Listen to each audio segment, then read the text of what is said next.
Cristo Jesus, marchai, marchai e enfrentai o inimigo do bem e da luz.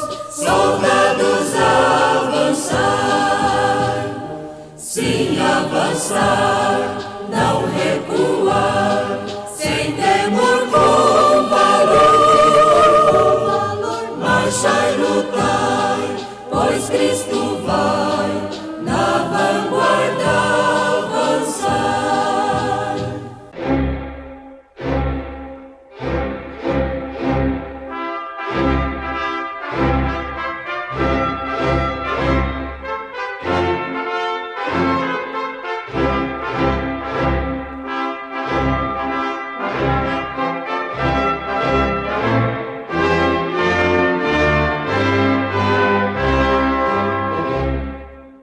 Neste momento, Deus, através desta emissora, leva até você mais um programa de fé, com hinos, orações e uma palavra poderosa a seu favor. Fé para vencer o mundo.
Caminho em que eu estou, mas não vem a luz que brilha ao redor por onde vou. Meu Jesus, me guia os passos, meu caminho vem guardar. Neste mundo tenebroso, só por mim não posso andar. Falam mais em desenganos, em fraqueza e provação, mas Jesus me ampara sempre e me dá consolação. Meu Jesus, me guia os passos, meu caminho vem guardar. Neste mundo tenebroso, só por mim não posso andar. Sei que meu amor é fraco e me inclino a tropeçar, mas com seu divino auxílio hei de sempre triunfar. Meu Jesus, me guia os passos, meu caminho vem vem guardar neste mundo tenebroso. Só por mim não posso andar. Vamos dizer em espírito de oração: meu Jesus, me guia os passos, meu caminho vem guardar. Neste mundo tenebroso, só por mim não posso andar. Amém. Vamos ficar em pé. A leitura está em São Mateus, capítulo 1, verso 18 ao 25. Ora, o nascimento de Jesus Cristo foi assim. Estando Maria, sua mãe, desposada com José, antes de se ajuntarem, achou-se ter concebido do Espírito Santo. Então José, seu marido, como era justo e a não queria infamar, intentou deixá-la secretamente. E projetando ele isto, eis que em sonho lhe apareceu um anjo do Senhor, dizendo: José, filho de Davi, não temas receber a Maria, tua mulher, porque o que nela está gerado é do Espírito Santo. E dará à luz um filho, chamarás o seu nome Jesus, porque ele salvará o seu povo dos seus pecados. Tudo isto aconteceu para que se cumprisse o que foi dito da parte do Senhor, pelo profeta que diz: Eis que a Virgem conceberá e dará à luz um filho, e chamá-lo-ão pelo nome de Emanuel, que traduzido é Deus conosco. E José, despertando do sonho, fez como o anjo do Senhor lhe ordenara, e recebeu a sua mulher.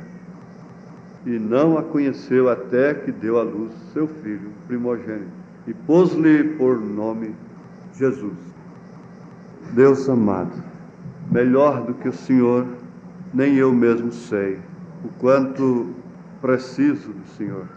Não tenho nada que pegar, senão na tua palavra. E nenhum de nós aqui pode fazer nada um pelo outro, como diz o teu santo profeta, que não podemos fazer nada uns pelos outros, e que estamos todos moribundos, porquanto estamos numa dimensão moribunda que já se encontra no hospital para pestilentos.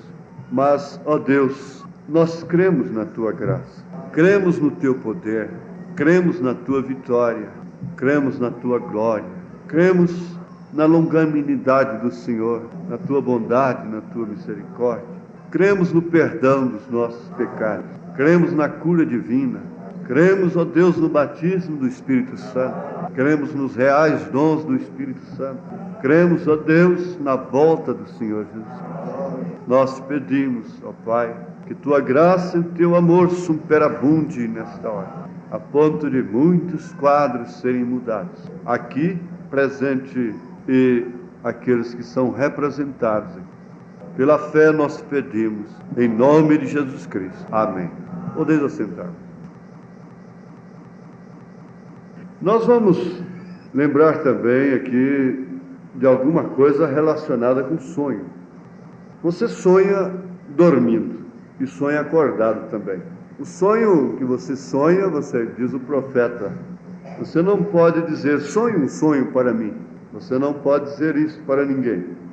Mas há pessoas que têm sonhos que são castelos, planos, muitos deles impraticáveis. Há pessoas que fazem planos com dinheiro ganhado na loteria, fazem até abrigos para velhos e tantas coisas boas, e fazem muitas coisas dentro desse sonho, um sonho acordado. Vive de sonhos, de castelos, de planos.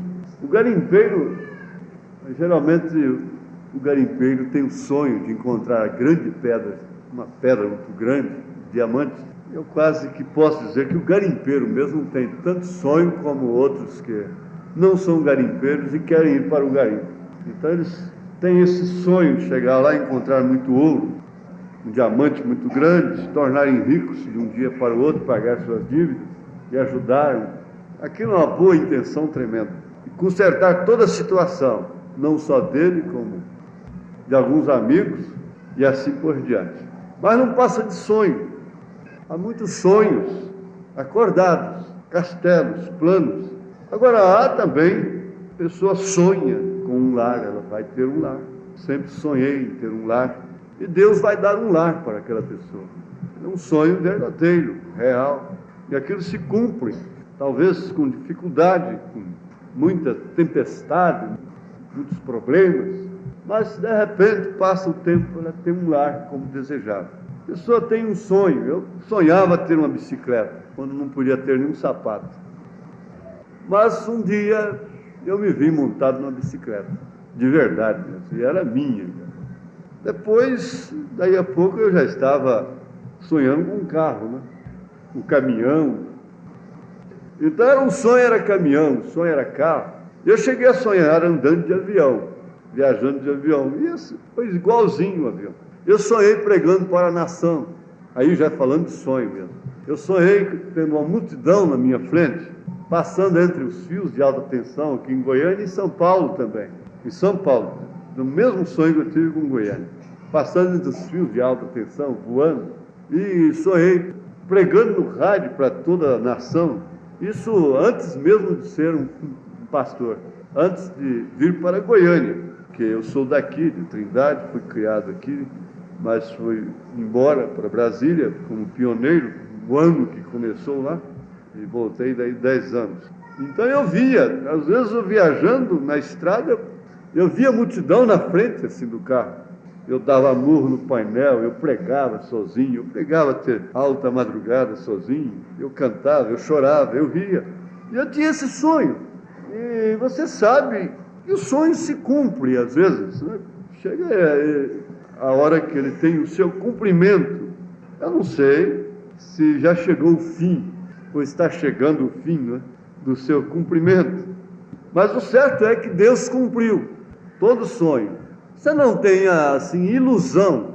Mas se Deus tem te posto uma coisa no coração, aquilo é honesto, sincero, e Deus conhece suas intenções, você, então, pode dar água para aquilo, e às vezes não é para agora, mas daí um tempo você alcançará aquilo. Simeão tinha um sonho nesse sentido, de ver o Messias, porque ele tinha testificação do Espírito Santo que não morreria sem ver o Messias prometido. Então quem de fato cresce em Simeão, ficaria olhando para Simeão. Não era para Caifás, o sumo sacerdote, por incrível que pareça. Não era para o governador, não era para o presidente, não era para o grande Anás, mas ficava olhando para o velhinho, vigiando o velhinho. Eu quero ver o comportamento desse velhinho quando entrar um menino aqui.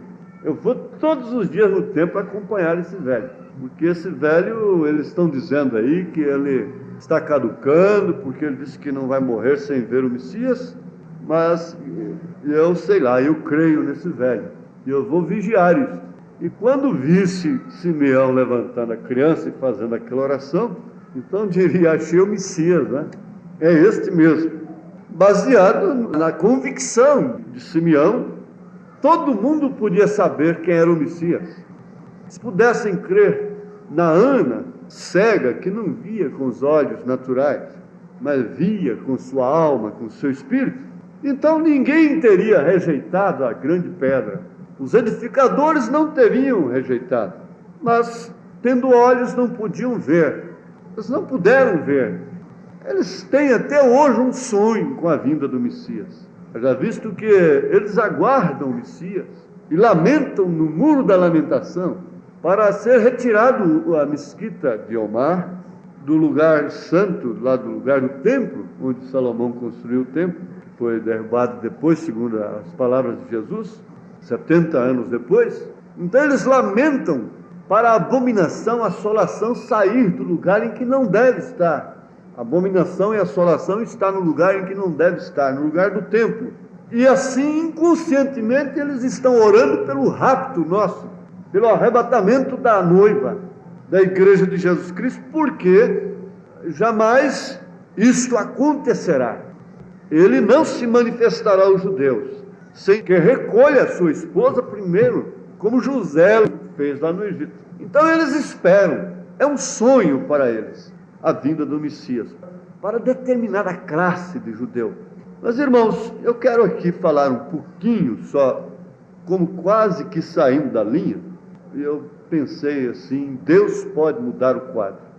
Quantos creem que Deus pode mudar o quadro? Amém? Mas eu quero falar da paternidade, da filiação e da dispensação do Espírito Santo, se Ele permitir que isso obedeça a uma linha, um trajeto assim. Eu pensei na paternidade, que é a relação de parentesco que vincula o pai ao filho. Então essa é a paternidade. O nome já indica, isso vem de pai, né? Ser pai. E a filiação é ser filho, é claro. É um relacionamento de parentesco que vincula pais e filhos, vice-versa, o filho com o pai. Mas é também um ato de partilhar, de participar, de pertencer, de ingressar, de filiar-se, não é? Então, logo vem o espírito daquilo. Todas as coisas têm que ter o espírito daquilo movendo. Até uma língua. Para você aprender um idioma, você tem que deixar o espírito da língua, o espírito daquele idioma, quer dizer, a vida. Você vai ser dominado, a sua mente, o seu sistema mental vai coadunando, combinando com o idioma, e você passa a pensar naquele idioma. Você vê a cor e pensa nela como o verde. Você sabe aquilo em português, mas se você vê o verde, um exemplo no inglês, green, então você já pensa aquilo com duas palavras, verde em português. Em inglês você pensa em green, mas a cor é a mesma, o idioma mudou, mas você fica com aquilo. Essa é a única pessoa que de fato aprende mais de um idioma e pode falar fluentemente depois. Isso é como que entrar numa dispensação. Agora, antes de tudo, há desejo, há vocação, há um chamamento para aquilo, há uma filiação. E você então tem que gostar de nadar e perder o medo da água. A primeira coisa que acontece, o mestre vai levar você a perder o medo da água. E daqui a pouco você quer água, sempre. Você vai ficar amigo da água, e a água fica sua amiga. Acaba aquele medo. E você entra no espírito da coisa. E assim o mundo entra no espírito do mundo. Você acha que se o mundo entrasse no espírito do futebol, na dispensação mesmo daquilo, o futebol teria prevalecido, estava sobrevivendo como um ídolo, um deus no país? Não, de maneira alguma. O mundo entra no espírito daquilo. A mulher entra no espírito da moda, e ela vive por aquilo e para aquilo. E o homem entra no espírito daquilo e daquilo outro, e aquilo toma os seus momentos, os seus dias, e ele tem prazer naquilo. E Davi então chegou a dizer que o justo tem prazer na lei do Senhor, e nela medita de dia e de noite. Então, agora, isso vem de uma relação de parentesco, que vincula, de fato, o pai ao filho, vincula um ao outro. Vocês sabem que os filhos do diabo são vinculados com o diabo através de seus atributos, através do vício, através da vaidade, da prostituição, do jogo, através do pecado. Ele fica vinculado com o pai, através da mentira. Os homens mais religiosos, e que ninguém podia tocar o dedo na moral deles, Jesus disse que eles eram filhos do diabo. Eles estavam vinculados com o diabo. E isso ficou provado que eles chegaram a matar o próprio Deus, mostrando que de fato eles tinham parentesco. Eles eram vinculados com a serpente, quando Jesus disse: serpentes, raça de víboras. São João Batista fez a mesma declaração. Então você vê que ali estava a vinculação de pai com filho. E eles estavam expressando o atributo de Caim, da semente da serpente, como Caim matou o filho de Deus, o filho original, a semente original. Eles mataram a semente original também. Vejam como combinou. Aquilo combinou Por isso que Jesus disse: vós tendes por pai o diabo, porque ele é homicida desde o princípio, isto é, desde Caim. Ele matou o Filho de Deus lá no Éden, e ele veio e matou e crucificou Jesus Cristo, e agora eles fizeram o mesmo. Mas por quê? Eles têm uma paternidade, eles têm filiação, e estão sob dispensações. O mundo também tem suas dispensações. A gente vê então a dispensação vindo, são dispensações, épocas em que uma pequena coisa era tudo, mas hoje tudo não é nada, por causa de dispensações. Houve uma dispensação que a justificação pela fé era tudo, era com Lutero. Apenas crer que a salvação era de graça, era tudo para romper com Roma e perder a vida até. Crer que a salvação é de graça e que não dependia das indulgências que o Papa vendia para a medida de trigo e de cevada. Então aquilo era tudo. Mas logo aquilo não era tudo mais. Precisou de algo mais, de outra dispensação. Então o Espírito Santo vem assim, e seus filhos, os filhos de Deus, ficam vinculados a Deus através de seus atributos, manifestando assim o caráter de Deus. O Deus, o Pai, manifestando o seu caráter através de seus filhos, seus atributos.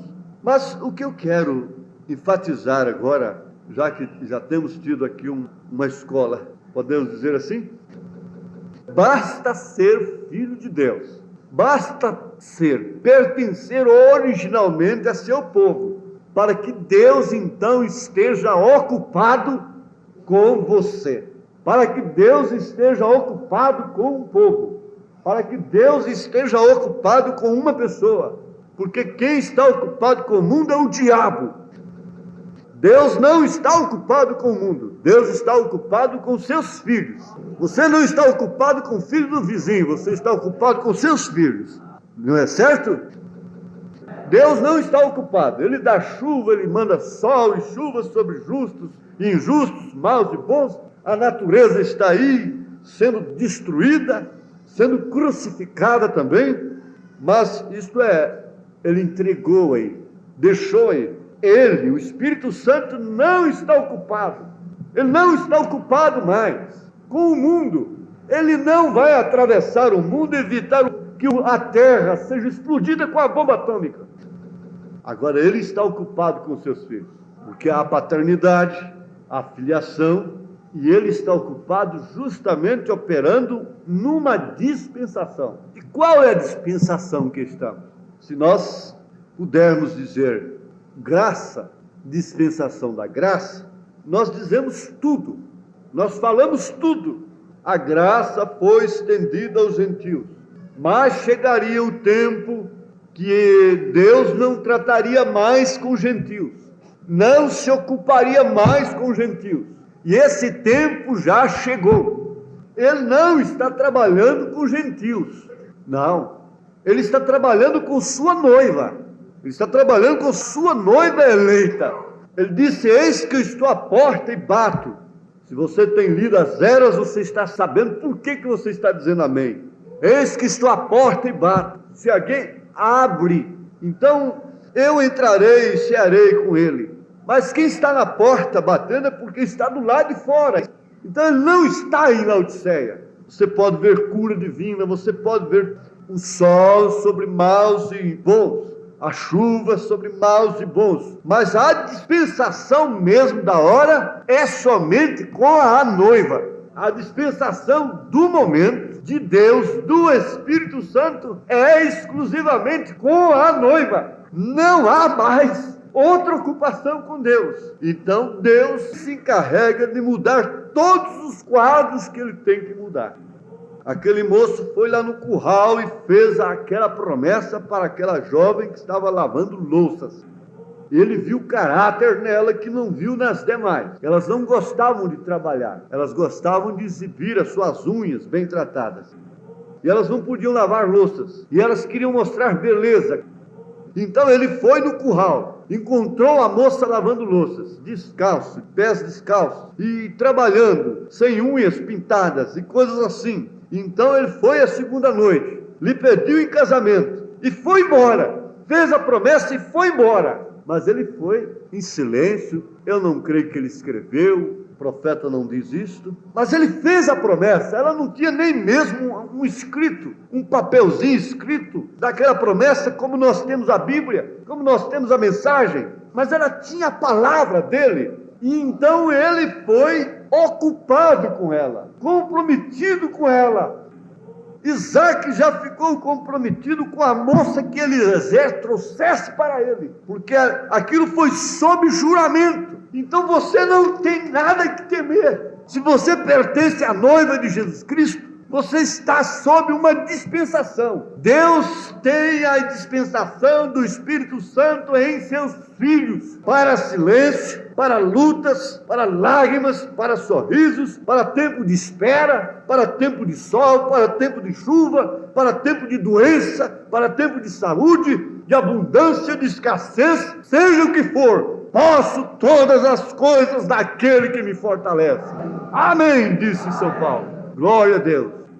Agora, sendo seu filho, veja aqui que coisa interessante. Sendo seu filho, filho de Deus, que estava gerado no ventre de Maria, ele mudou o quadro de José e Maria com um sonho.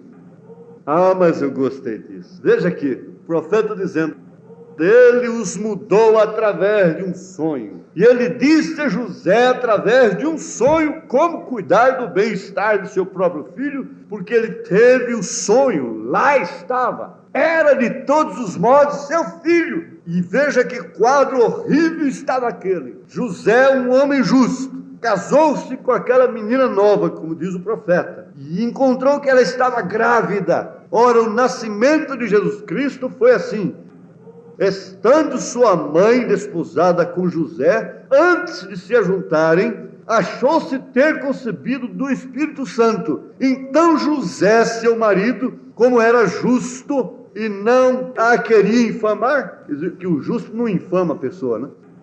Intentou deixá-la secretamente, com toda a razão. E o profeta fala desse quadro de José, diz que ele rolava na cama, para lá e para cá, e ele ia trabalhar e não conseguia. Ele era carpinteiro, e aquilo estava o dia todo. Mas como? O que eu fui fazer? E agora? Eu não quero infamá-la. Ela é uma moça, parece ser honesta, ser sincera.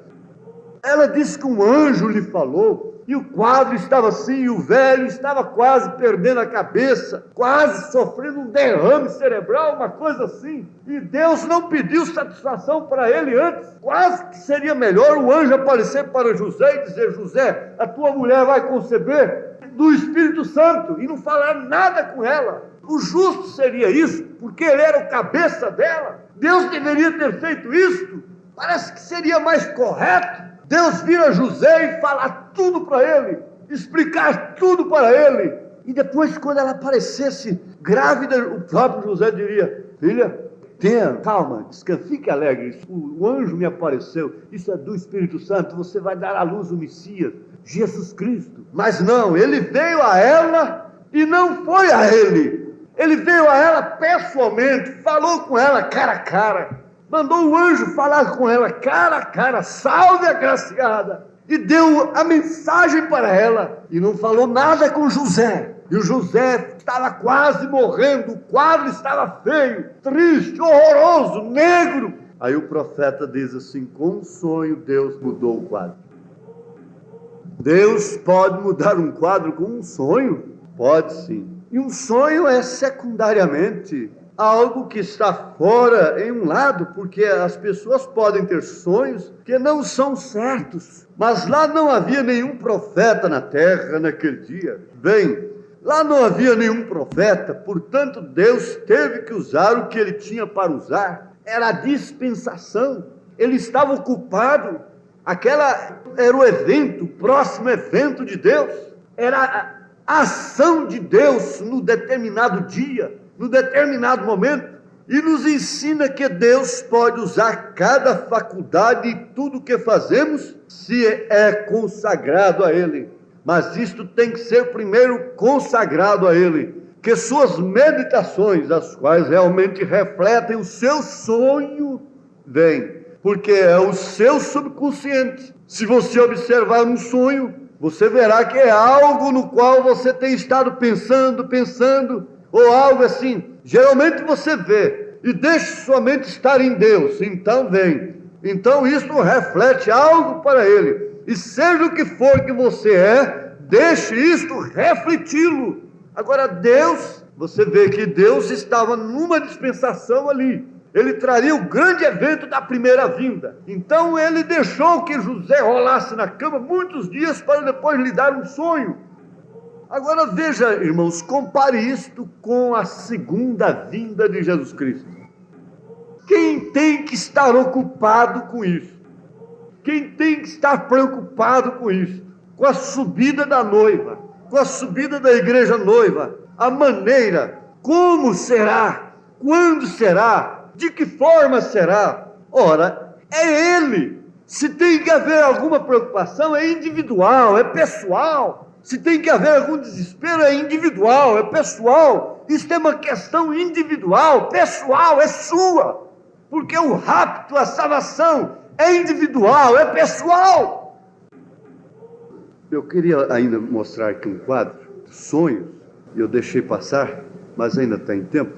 Em Juízes, capítulo 7, tem um registro muito importante sobre um sonho.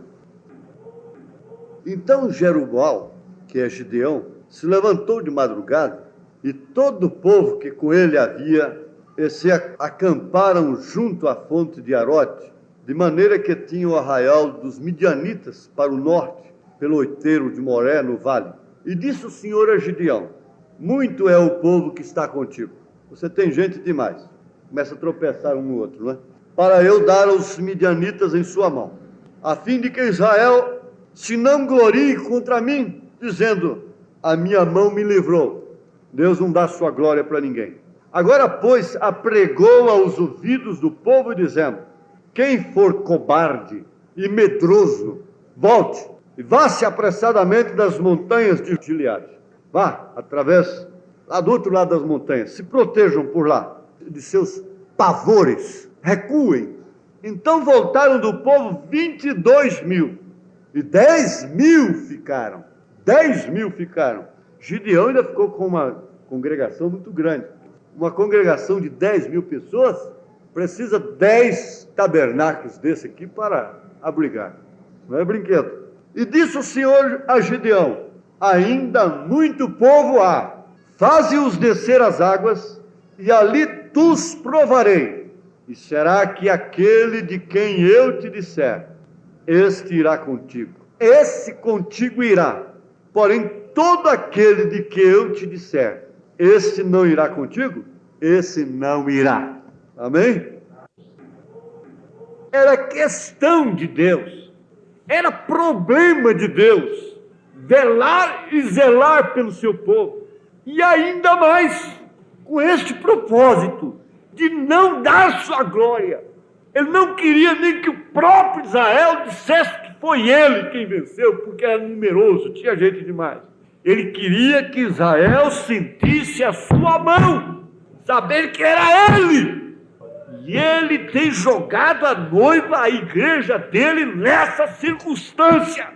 Você vai ter que entender que certos problemas não é com o nervo, não é com o grito, não é com o cinturão, não é com pancada, não é com exigência, não é com músculo, não é com violência, não é por força. É Deus só. Deus. Você entendeu? É só Deus que pode solucionar isso, que pode mudar esse quadro para mim. Só Deus pode mudar. Está chegando a hora, chegando o momento em que os médicos, não sabendo de nada, como fazer com um homem deitado ali, eles entenderem que só Deus pode mudar aquele quadro, mais ninguém. Então faze-os descer. Aquele que eu disser que não vá, você não leve. E fez descer o povo às águas. Então o Senhor disse a Gideão, coisa boa é o homem que ouve a voz do Senhor, não é? Veja, qualquer que lamber as águas com a sua língua, como as lambe o cão, esse porás à parte, como também é todo aquele que se abaixar de joelhos e beber. E foi o número dos que lamberam, levando a mão à boca, 300 homens. De todo o resto do povo se abaixou de joelhos a beber as águas. Mas 300 pegavam assim, olhando para os lados. Agora, nenhum deles sabia desta ordem. Nenhum deles conhecia esse mistério. Nenhum deles tinha sido avisado. Gideão não avisou nem para o seu amigo mais íntimo, que talvez vivesse à sua direita. Olha, você beba assim, jogando com a mão a água na boca. Ele não avisou para ninguém. Agora, quem foi que levou aqueles homens a beberem daquela forma e os demais a beberem da mesma água, da mesma mensagem, mas de forma diferente? Quem foi? O próprio Deus, o Deus de Gideão. A seleção vinha de Deus. Ele é quem formou o quadro. A água era a mesma, todos eram israelitas. Mas pense um pouquinho, meditem nessa água como se fosse a mensagem. Quem que porá no coração da mulher e do homem viver a mensagem de dentro para fora, sem força, sem falatório? Quem que porá? Não houve uma instrução técnica. E ali estava o quadro. Gideão naturalmente amildou seus olhos. Disse, Deus é Deus. Porque eu pensava ali que eu sou Jones, aquele soldadão ali, ia beber com a mão. Vou só prestar atenção nele, porque ele é muito corajoso, oferecido. Baixou a cabeça e, quem sabe, ele ficou pensando, olhando muitos assim, que ele pensava que iria mesmo ser escolhido por Deus. Eu não sei lá se algum raquíticozinho chegou lá também junto dos 300 e olhando, bebendo da mesma água. 300 dentro de 10.000, 9.700, tudo com a boca dentro d'água, e só 300 fazendo assim diferente, da mesma água. Muitos chamados, poucos escolhidos. Nessa dispensação, Deus opera desta forma. Gideão naturalmente ficava só olhando aquilo. Meu Deus, o que é isto? Como pode? Quem instruiu essa pessoa? Quem instruiu esse João a fazer isso? Quem instruiu? O próprio Deus. Deus fez com que eles não meditaram, eles não pensaram, eles não foram influenciados por nada. Entendam! Entendam em nome de Jesus! Entendam pelo amor de Deus! Eles não foram influenciados. Eu quero continuar aqui. E fez descer o povo às águas. Então o Senhor disse a Gideão, qualquer que lamber as águas com sua língua, como as lambe o cão, esse porás à parte, como também todo aquele que se baixar de joelhos a beber. E foi o número dos que lamberam, levando a mão à boca, 300 homens, e todo o resto do povo se abaixou de joelhos a beber as águas. Eles eram humildes, não é? Quem sabe foram até muito humildes, vou ajoelhar para beber dessa mensagem. E disse o Senhor a Gideão, com esses 300 homens que lamberam as águas, vos livrarei, e darei os midianitas na tua mão, pelo que toda outra gente se vá, cada um a seu lugar. Volte! Mas eu tenho um ministério, volte! E o povo tomou na sua mão a provisão e as suas buzinas, e ele enviou todos os outros homens de Israel, cada um a sua tenda. Era o melhor lugar que ele tinha, era a sua tenda. Porém, os 300 homens reteve. Vocês foram selecionados. Estava o arraial dos midianitas abaixo do vale. Quem sabe voltou gente que queria ir e ficou gente que não queria ir, como na dispensa do exército. Às vezes a pessoa quer servir o exército e é dispensado, e outro não quer ir, e eles pegam. Quem sabe aconteceu isso? Algum até que não queria ir, mas era elegido por Deus. Ele bebeu água daquele jeito, ele tinha que ir. Mas os midianitas são milhares, como formiga. Não tem que discutir, é Deus. Cala a tua boca, fecha a tua boca, fecha, morde na tua língua, fecha a sua mente, trate do seu dever. E estava o arraial dos midianitas abaixo no vale. E sucedeu que naquela mesma noite o Senhor lhe disse: levanta-te e desce ao arraial, porque eu tenho dado na tua mão. E se ainda temes descer, desce tu e teu moço Purá ao arraial. E ouvirás o que dizem, e então se esforçarão as tuas mãos, e descerás ao arraial. Então desceu ele com seu moço, Purá, era o nome do moço, até o extremo das sentinelas que estavam no arraial do inimigo, hein? E os midianitas e amalequitas, tinha feito o ecumenismo dele, tinha juntado, né? E todos os filhos do Oriente jaziam no vale como gafanhotos em multidão, e eram inumeráveis os seus camelos, como a areia que há na praia do mar em multidão. Todo mundo ajuntado contra Israel. Era lá como Jesus. Saduceu se uniu, fez amizade com o fariseu. Antes são inimigos até, tem suas rixas. Mas quando se põe contra o Filho de Deus, eles se unem. Chegando, pois, Gideão, eis que estava contando um homem, ele escutou ao seu companheiro um sonho, e dizia: eis que um sonho sonhei, eis que um pão de cevada torrado rodava pelo arraial dos midianitas, e chegava até as tendas, e as feriu, e caíram, e as transtornou em cima para baixo, e ficaram abatidas. E respondeu seu companheiro, e disse: não é isto... Agora ele foi o intérprete do sonho, o companheiro dele, foi o intérprete, o profeta dele. Veja, não é isto outra coisa, senão a espada de Gideão, filho de Joás, varão israelita. Deus tem dado na sua mão aos midianitas e a todo este arraial. E sucedeu que, ouvindo Gideão a narração deste sonho e a sua explicação, quer dizer, a sua interpretação, então o que ele fez? Ele pegou e adorou, e tornou o arraial de Israel e disse: levantai-vos, porque o Senhor tem dado o arraial dos midianitas nas vossas mãos. 300 homens. Então repartiu os 300 homens em 3 esquadrões, e deu-lhes a cada um nas suas mãos buzinas e cântaros vazios com tochas neles acesas, fogo dentro.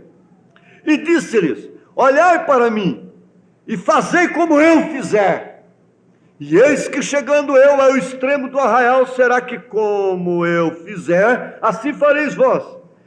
Tocando eu e todos os que comigo estiverem a buzina, então também vós tocareis a buzina ao redor de todo o arraial, e direis: pelo Senhor e Gideão. Aleluia! Chegou, pois, Gideão e os 100 homens que com ele iam ao extremo do arraial, ao princípio da vigília da meia-noite, havendo-se já posto as guardas, e tocaram as buzinas, e partiram os cântaros que tinham nas mãos.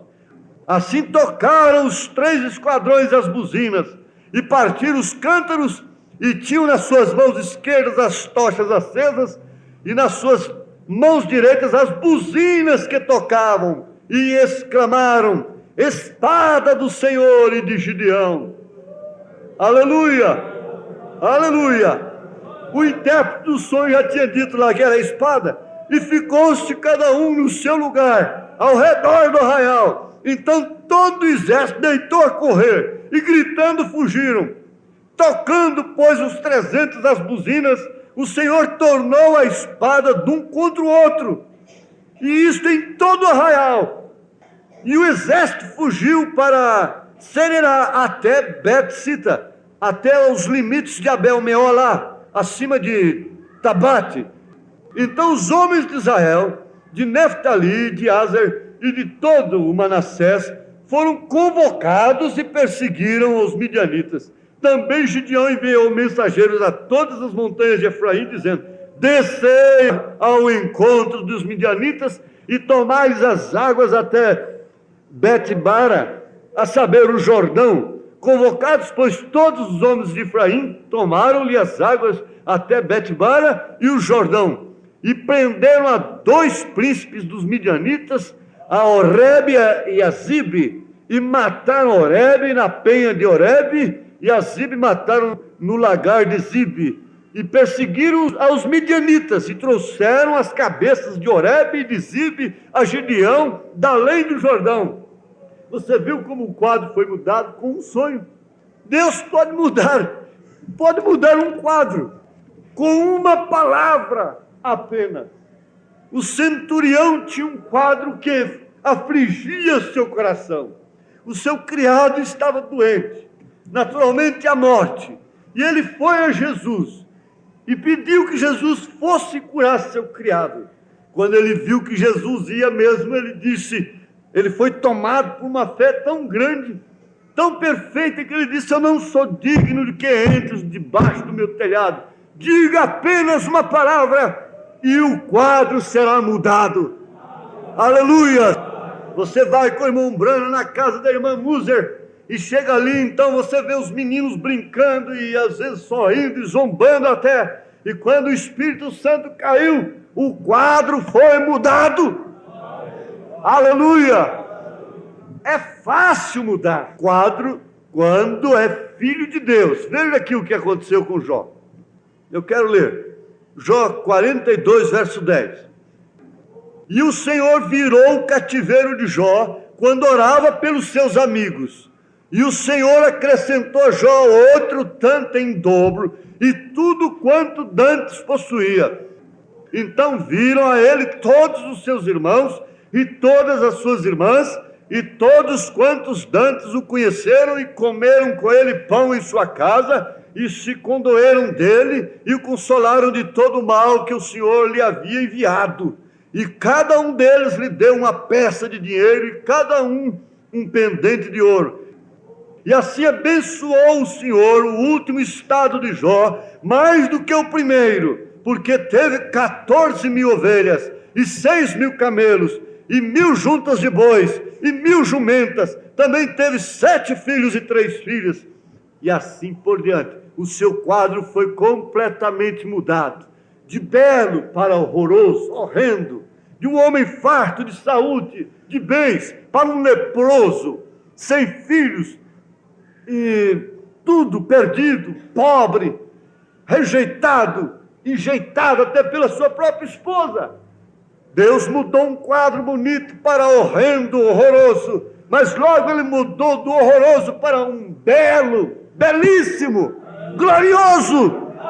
Você está esperando uma mudança?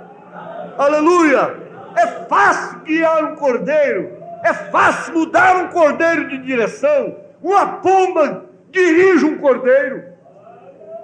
Aleluia! Uma pomba dirige um cordeiro. O profeta disse que ali estava o cordeiro dentro do Jordão, e a pomba desceu por ele, então ela podia guiá-lo e levá-lo para onde quisesse. Então podia mudar a qualquer momento, podia mudar a qualquer instante. Mas há pessoas que não podem ser mudadas. Elas têm uma natureza inflexível. Elas são como bronze. Elas quebram, mas não são maleáveis como o ouro. O ouro é maleável. O ouro vai ao fogo. O ouro suporta a prova. O ouro suporta. Ele sabe, ele é a sua natureza. Ele pode ser mudado de um brinco para uma aliança, de uma aliança para um brinco, de uma pedra para outra, de um sistema para o outro. O ourives pode fazer isto. Ele pode mudá-lo através do fogo. Deus pode mudar o ouro. Você é o ouro de Deus. Ele pode te mudar. Ele pode te transformar. Ele pode mudar o quadro. Veja que não foi difícil para Jesus mudar o quadro daquele pai que tinha o seu filho epilético, endemoniado, que o jogava na água se estivesse perto da água, jogava no fogo se estivesse perto do fogo, e ele o levou aos seus discípulos, e os seus discípulos não deram conta de expulsar aquele demônio. E quando Jesus chegou, o quadro foi mudado. Quando chegou o grande libertador, o grande curador, o quadro foi mudado. Quando ele entrou em cena, foi diferente. Não podemos esquecer como ele mudou o quadro na casa do profeta quando sua filha estava rebelde. Ele mudou o quadro. Aleluia, glória a Deus. Para ele não foi difícil mudar o quadro de Maria Madalena. Não foi difícil mudar o quadro de Zaqueu. Em silêncio, olhando apenas, ele pode mudar a vida de Zaqueu, sem falar uma palavra, sem molhar a camisa, sem suar, sem ter que tirar o paletó, em silêncio absoluto, somente olhando ali, ele falou o coração de Zaqueu. E Zaqueu disse: mestre, eu tenho roubado. Não há certo melhor do que a confissão. É o único que soluciona, não é a pressão, não é a delegacia, não é o interrogatório, não é o delegado. Veja como a igreja opera fora do caminho do Senhor. Por isso ela não tem os mesmos poderes, as mesmas virtudes. Se você pudesse confiar seus filhos, se você pudesse confiar o seu amanhã, de uma maneira assim, tranquila e descansada, nas mãos de Deus. Se eu pudesse fazer isto, se eu pudesse, mas eu não posso, mas Ele pode, Ele pode. Veja aqui, irmãos, que quadro glorioso. Eu gosto desse quadro, aquele casal de velhos, andando sob uma promessa, ele com 75 anos, ela com 65 anos de idade, ele com 75, e andando 15, 20 anos esperando um filho, e a coisa só piorando. O quadro era engraçado, era humorístico. Se houvesse hoje certos jornais, sairia aquilo na coluna para as pessoas que gostam de olhar as piadas de gráfico, aquelas colunas humorísticas. Abraão com um porretinho na mão, Sara com outro porretinho dizendo: nós vamos ter um filho. Esse era o quadro para a zombaria, o quadro para a crítica, o quadro para a ironia, o casal de velho justo, de bom testemunho, mas que ficou caduco, dizendo que vai ter um filho. Mas um dia não foi difícil quando completou a coisa, quando chegou o tempo, a hora exata, o momento certo. Eu não sei o que Abraão sentiu, eu não sei o que Sara sentiu, mas eu não sei que hora também, não sei se estavam dormindo, não sei o que aconteceu. Ninguém sabe, mas de repente o quadro mudou.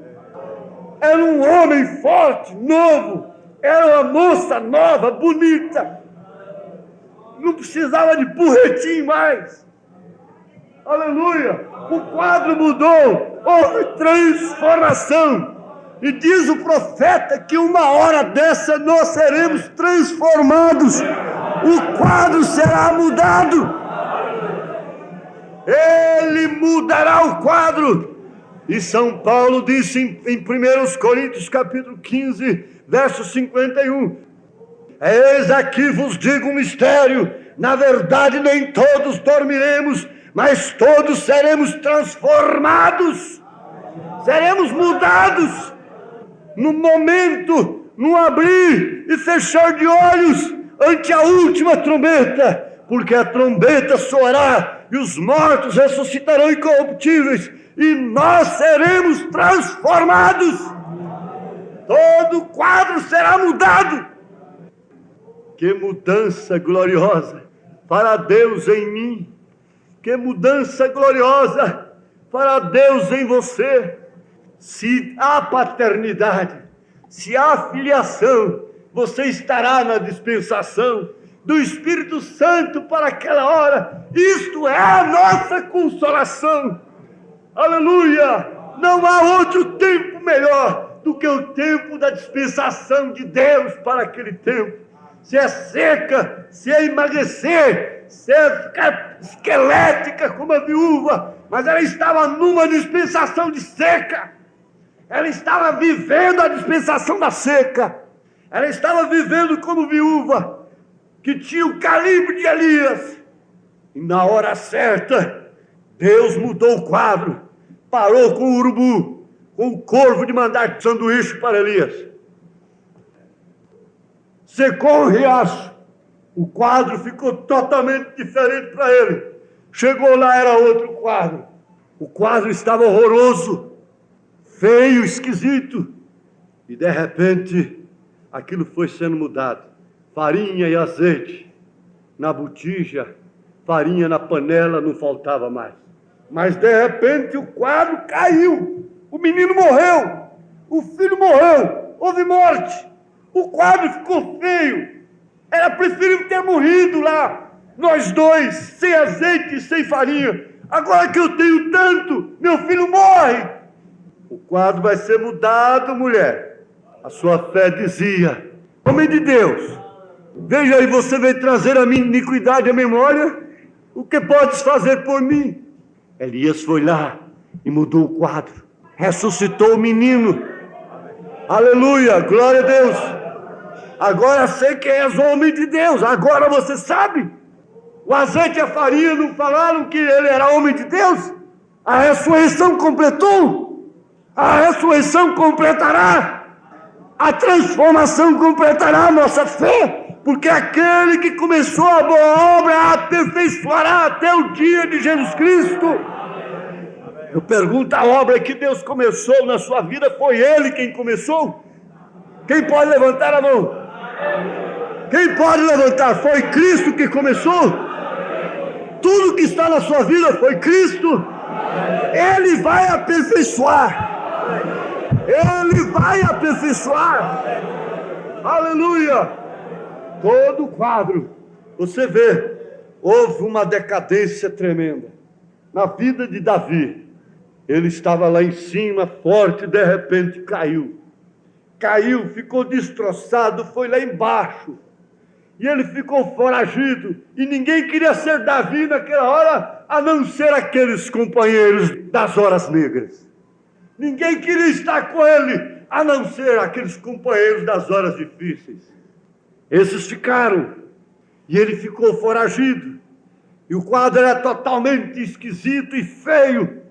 Ele escreveu o Salmo 22 para profetizar. Ele tinha que inspirar, ele tinha que ser inspirado na sua própria vivência, no que estava acontecendo com ele. Um profeta sofre demais, porque acontece coisas com um profeta que são incompatíveis com o seu caráter, com sua personalidade, com os seus desejos, com os seus princípios, com o seu espírito, com sua alma. Isso aconteceu com Oséias, aconteceu com Isaías, aconteceu com Davi, para poder inspirar o quadro de Cristo, tipificá-lo no Velho Testamento. Você vê, e ele estava ali foragido, acabado, arrasado. Onde estava a força de Davi? Mas nem ele mesmo sabia que voltaria cheio de poder para sentar-se no trono. Você sabe que Jesus passou por isso, ele arrastou as multidões, curando os doentes, libertando os oprimidos. Mas teve um momento que nem mesmo aquele que ele dissera que morreria no seu lugar podia orar com ele. Não tinha força para orar. E aquilo ali estava o quadro mais triste que Huffman pôde já pintar. Foi ele no Getsemane, e ele suando sangue.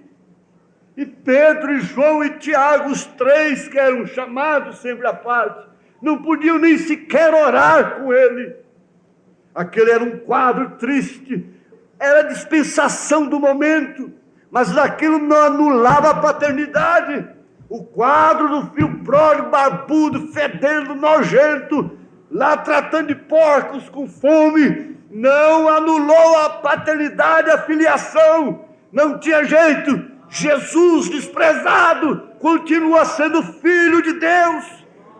O filho pródigo continuava sendo filho de Deus, Davi continuava sendo Davi. Aleluia, o próprio Joaquim continuou sendo Joaquim. Você quer ver? Você quer ver? Senão, eu penso que eu tenho isso aqui. Até o próprio Joaquim continuou sendo Joaquim, preso. Veja aqui. O segundo livro de Reis, 25, 23 em diante. Não estava pensando nisso. Ouvindo, pois, os capitões dos exércitos, eles e os seus homens, que o rei de Babilônia pusera a Gedalias por maioral, vieram a Gedalias a Mispá, a Nã, filho de Cariá, e Seraías, filho de Tanumete, e Netofatita, e Jazanias, filho do Macatita, eles e os seus homens.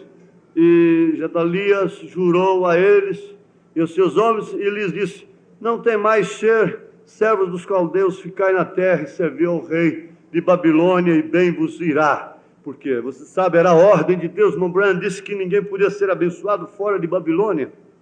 Sucedeu, porém, que no 7º mês veio Ismael, filho de Netanias, o filho de Elisama, da semente real, e 10 homens com ele feriram a Gedalias, e ele morreu, como também os judeus, e aos caldeus que estavam com ele em Mispá. Então todo o povo se levantou, desde o mais pequeno até o maior, como também os capitães dos exércitos, e vieram ao Egito, porque temiam os caldeus. Depois disso sucedeu que no ano 37 do cativeiro de Joaquim, rei de Judá, no mês do 10º, aos 27 do mês, Evil-Merodach, rei de Babilônia, levantou no ano em que reinou a cabeça de Joaquim, rei de Judá, da casa da prisão, e lhe falou benignamente, pôs o seu trono acima do trono dos reis que estavam com ele em Babilônia, e lhe mudou os vestidos da prisão, e de contínuo comia pão na sua presença todos os dias da sua vida.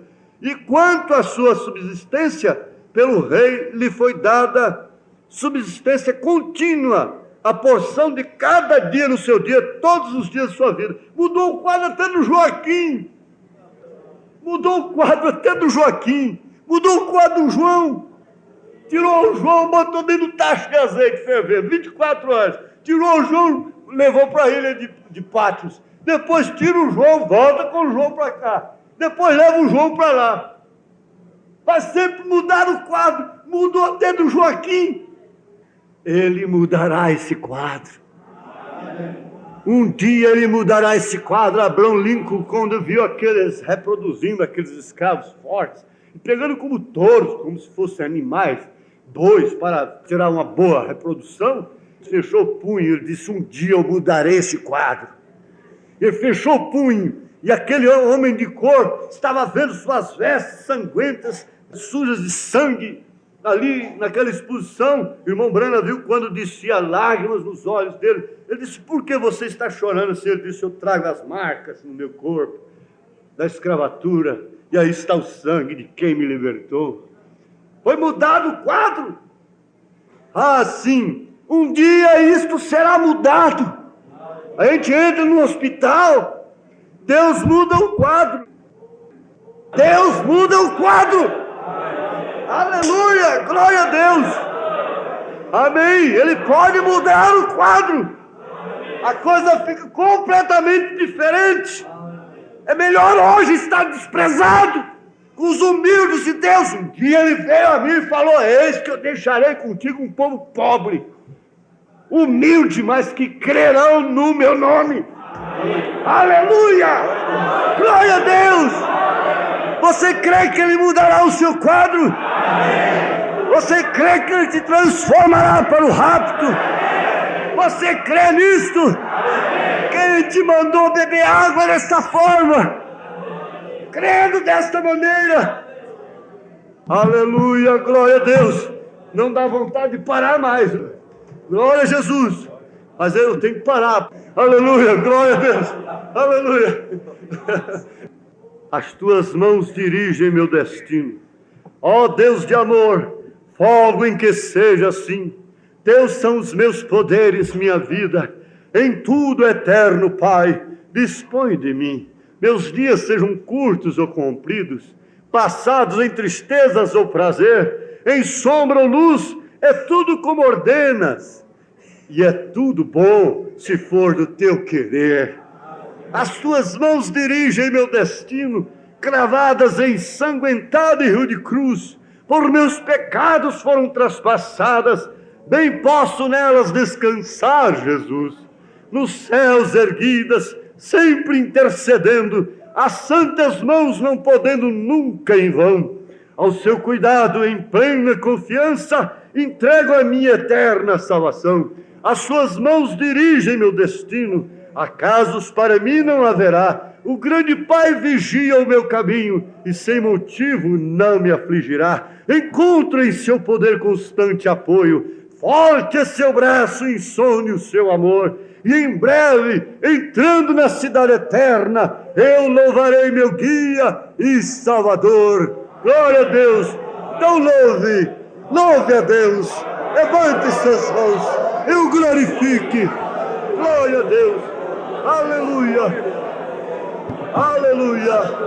Glória a Deus! Aleluia! Aleluia!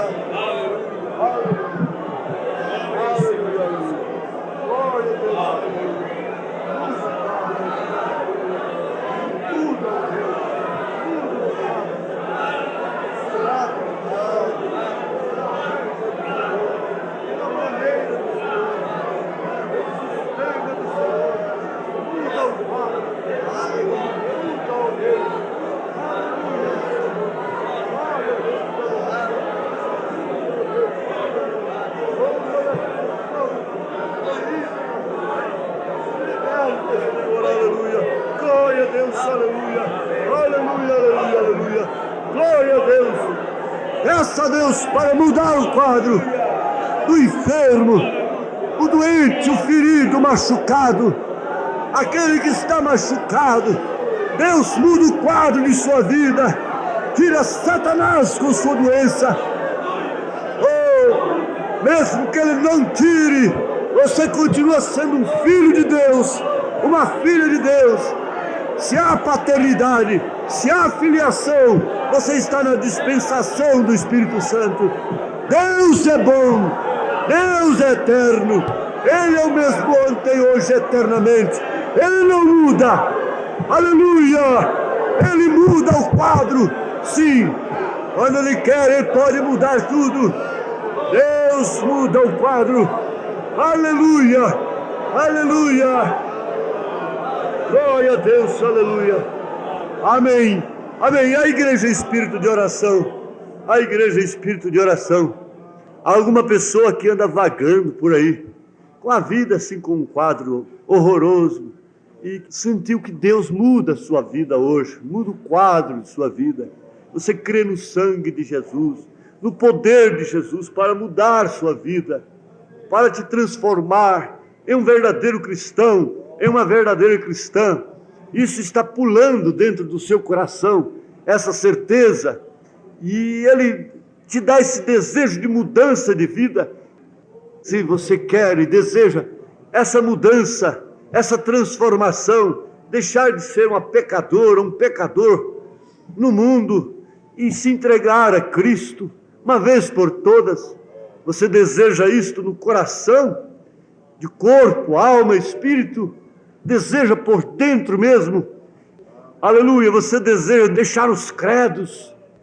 Deus está mudando o quadro de sua vida, de um mundano para um cristão, aleluia, diz o profeta, de um mexeriqueiro, de um falador, de uma paloreira, para um cristão temperante, paciente, aleluia, glória a Deus, aleluia. Deus sabe, aleluia, graças ao Senhor, glória a Deus, aleluia. Deus abençoe vocês, aleluia. Deus bendito, Pai amado, te suplicamos que de fato haja uma mudança no quadro dessas vidas. O Senhor mudou a água em vinho, transformou aquele quadro ali, Senhor. Quando caiu o desespero, o Senhor fez uma mudança, ó Pai. O Senhor pode mudar tudo. O Senhor mudou a direção do peixe que tinha Jonas no seu ventre e o mandou para a praia.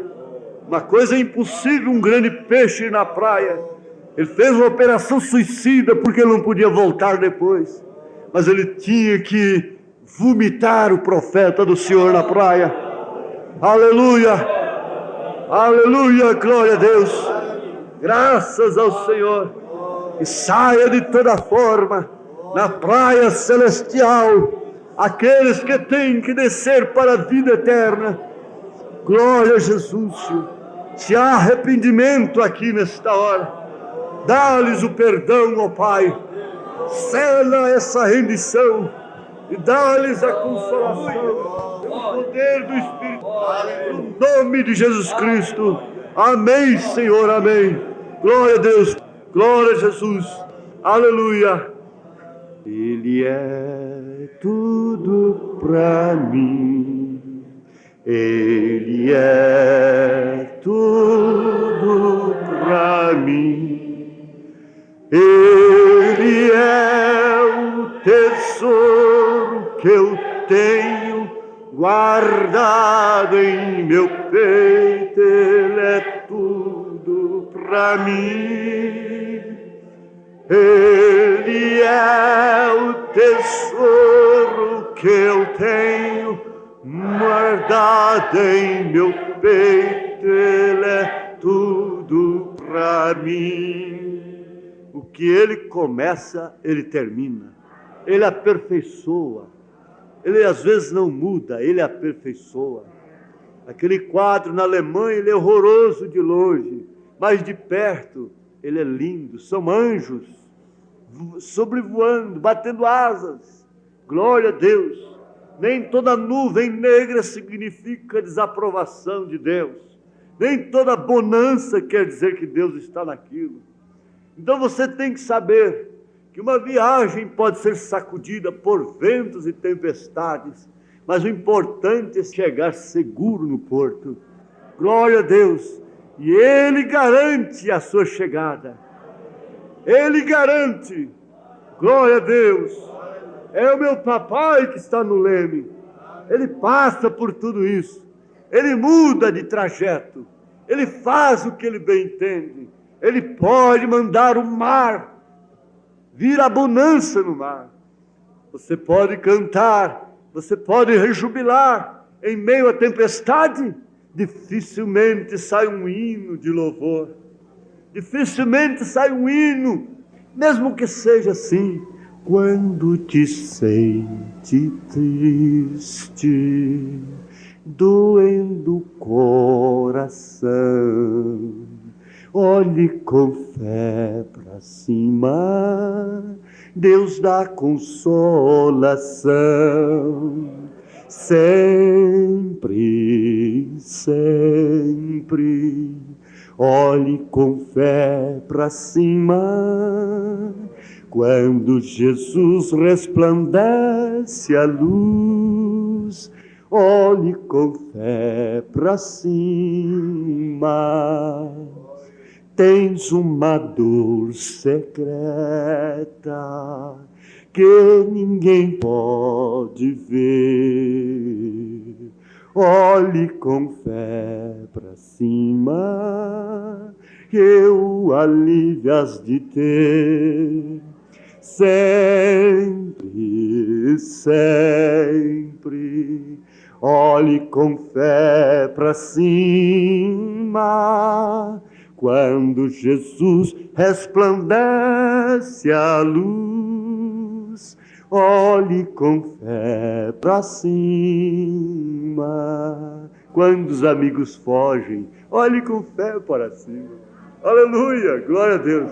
Ele nunca foge de você. Ele é sempre seu amigo. Pode estar em silêncio, pode estar dormindo no barco, mas ele está ali dentro. Glória a Deus, aleluia. Crê você assim? Eu quero que você volte animado, cantando e louvando o Senhor. Graças a Deus, rejubilando no coração. Se você vem num culto e não volta regozijando, você se lembre que os discípulos foram na prisão e apanharam e saíram de lá regozijando. Glória a Deus!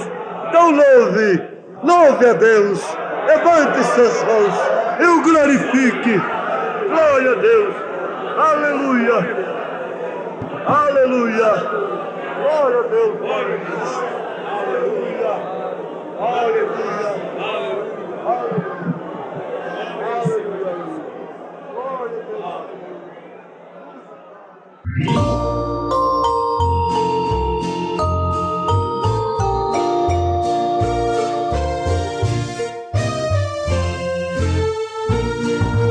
A palavra de Deus é para mim um tesouro sem igual em valor. Fala do amor de Deus, do amor que não tem fim, mais precioso do que o ouro é esse amor. A palavra de Deus é doce mais que o mel, o que a toma pela fé há de ser fiel, porque Deus nos concedeu o Emanuel, rocha viva donde mana leite e mel.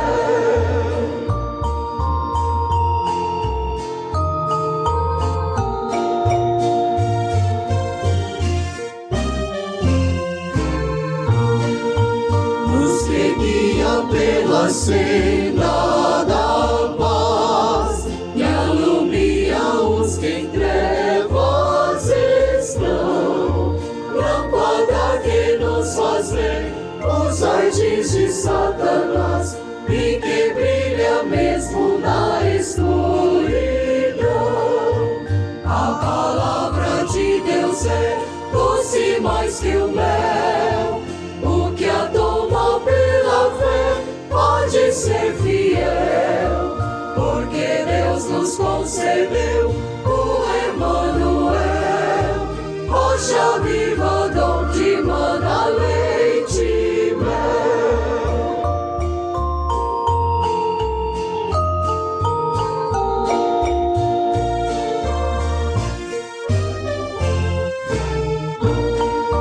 É um farol que sempre resplandeceu e que mostra o porto da salvação. Quem na arca já entrou, pelo mundo se esqueceu, chegará por certo à eterna mansão. A palavra de Deus é doce mais que o mel, o que a toma pela fé pode ser fiel, porque Deus nos concedeu o Emanuel, rocha